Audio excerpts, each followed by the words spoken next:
በድጋሚ ላይ አልፈልግም፣ ከአጠገቤ እራቅልኝ፣ አስጠልተኸኛል፣ እባክህ ከህይወቴ ውጣ ትላለች ሰላም። ሰላም በናታንና በማኪ ግንኙነት ደስተኛ ስላልሆነች አንተ ወደ እኔ ህይወት ሳይሆን መምጣት ያለብህ ወደ ማኪ ነው። ማኪ የቬሎ ምስሎችን እየላከችልህ ነው። ስለዚህ ለአንተ ደስ ብሎኛል፣ እኔ ደግሞ እልል ብዬ ደግሼ እድርሃለሁ በማለት ናታንን እያሰናበተችው ትገኛለች። ናታንም እዚህ ቁጭ ብዬ ህይወቴን ስታበላሸው እና ስታመሰቃቀለው አላይም በማለት ተናዶና ተበሳጭቶ ከቤት ሊወጣ ሲል የምትወደውና የምታከብረው እህቱ ሮዛ አገኘችው። ሮዛም ናታን እንዴት ነው እንደዚህ ሆነህ የምትወጣው ወዴት ነው ስትልም ጠየቀችው። ታዲያ ናታንም ሮዚ ምንም የምነግርሽ ነገር የለም፣ ነገር ግን እናቴና ሰላሜን አደራ ላንቺ ነው የምሰጥሽ። እኔ ልመለስም ላልመለስም እችላለሁ። እስከ ዛሬ ማድረግ ያለብኝን ነገር ምንም እንኳን ቢረፍድ አሁን ማድረግ አለብኝ ሲልም እህቱን ለመሰናበት እየሞከረ ይገኝ ነበረ። ሮዛም ይህንን ስታይ ናታን አብሬህ ነው የሚሄደው፣ ምንም አይነት ውሳኔ ብትወስን ለብቻህ ልልክህ አልችልም በማለት አብረው ለመሄድ ተዘጋጅታ ትገኝ ነበረ።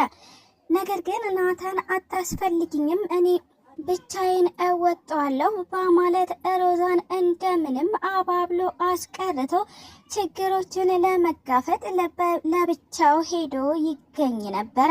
ናታን ምንም እንኳን ከአቅሙ በላይ የሆነ ችግር ቢገጥመውም ነገር ግን ከኔ በላይ የሚሆን ነገር የለም ከኔ በታች እንጂ በማለት በሙሉ ልብ ችግሮችን ተጋፍጦ የመጨረሻ ውጤቱን አግኝቶ ይገኛል።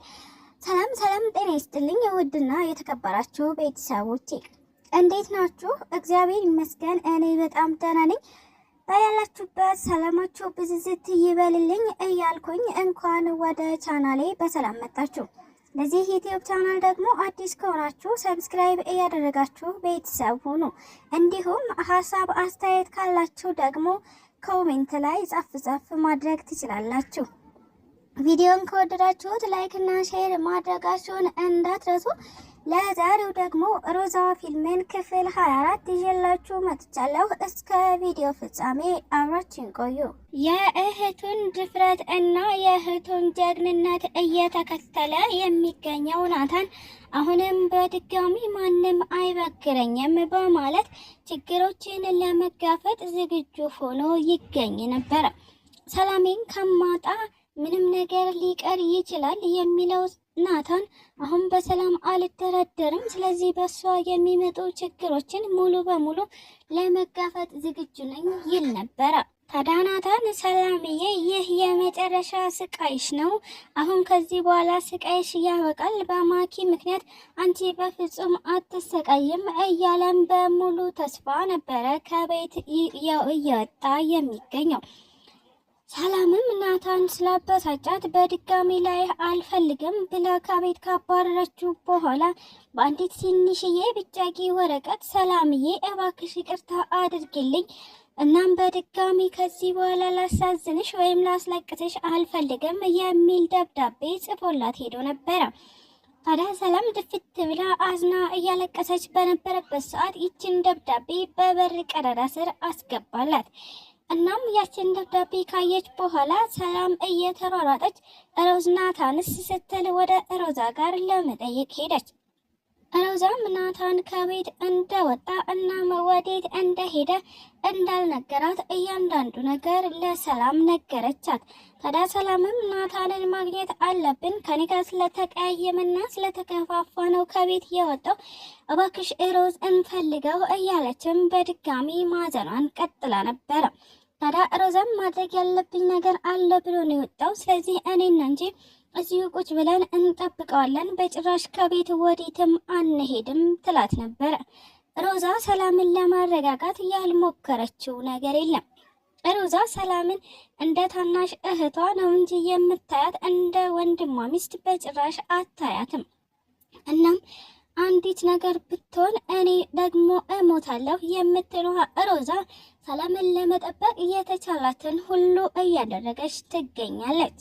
አሁን ላይ ሁሉም ነገር እየተነቃባት እናም ደባዋ እየፈረሰባት የምትገኘው ማኪ በአንድ በር ውስጥ ተቆልፎባት ስቃዋን እየበላች እናም የክፈቱልኝ ያለህ እያለች እየተማጸነች ትገኝ ነበረ።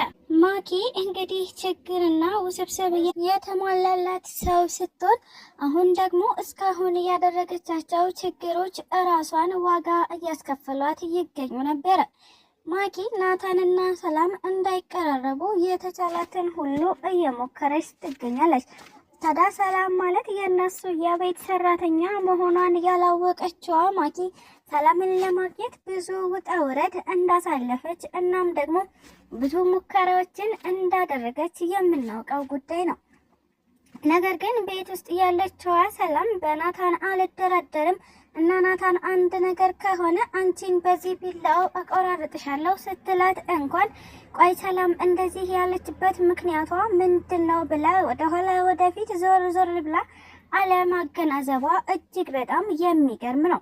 ማኪ እንግዲህ በአንድ አይነት መንገድ ብቻ ስለምትሄድ ናታንና የቤት ሰራተኛቸው ሰላም ይቀራረባሉ ብላ በፍጹም አልገመተችም ነበረ። ሮዛና ሰላም እጅግ በጣም ስለሚዋደዱ ሰላም ከዚህ ቤት የማትወጣበት ትልቁ ምክንያት ሮዛ እንደሆነች አድርጋ ነው የምታስበው።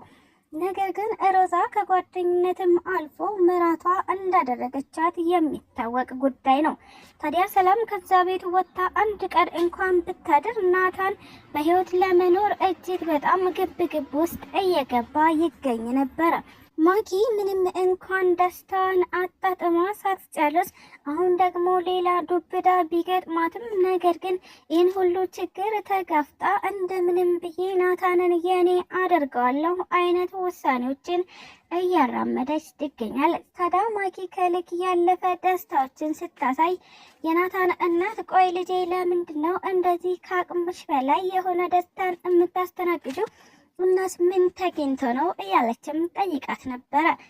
ማኪም ልጅሽ ነው ያስደሰተኝ፣ ዛሬ ማታ የታገቢኛለሽ ወይ ጥያቄ ያቀርብልኛል እያለችም አይሚሮዋን አዘጋጅታ ትገኝ ነበር። ነገር ግን በስከ መጨረሻ ማኪ ውድቀቷን ተቀበለች። ስለተከታተላችሁኝ እጅግ አድርጌ አመሰግናለሁ። ለቻናሌ ደግሞ አዲስ ከሆናችሁ ሰብስክራይብ እያደረጋችሁ ቤተሰብ ሁኑ።